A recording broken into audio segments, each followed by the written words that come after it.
নেই, যেমন আমরা রুটি নিচ্ছি বা পুরি নিচ্ছি বা পরাঠা নিচ্ছি বা ব্রেড নিচ্ছি বা বিভিন্ন নুডলস নিচ্ছি বা বিভিন্ন বেকারি আইটেমস, কেক,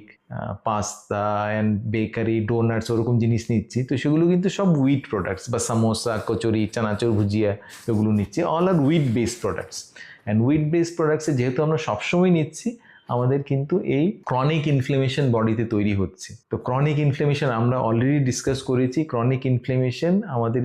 বিভিন্ন ক্রনিক ডিজিজের জন্য কিন্তু দায়ী। ক্রনিক ইনফ্লেমেশন আমাদের হার্ট ডিজিজের জন্য দায়ী, আমাদের ব্রেইনের সমস্যা, ডিমেনশিয়া বা স্ট্রোকের জন্য দায়ী, আমাদের ডায়াবেটিসের জন্য দায়ী, ব্লাড প্রেশারের জন্য দায়ী, আর্থ্রাইটিস এর জন্য দায়ী, ইভেন বিভিন্ন ক্যান্সারের জন্য দায়ী। তো স্পেশালি উইট বেসড প্রোডাক্টস আমাদের অ্যাভয়েড করা উচিত, কারণ উইট বেসড প্রোডাক্টসে শুধু যে সুগার স্পাইক করছে সেটা না, তার সঙ্গে গ্লুটেন নামে যে প্রোটিন আছে সেটার জন্য বিভিন্ন গ্লুটেন রিলেটেড সাইড এফেক্ট কিন্তু হচ্ছে, because we are consuming too much of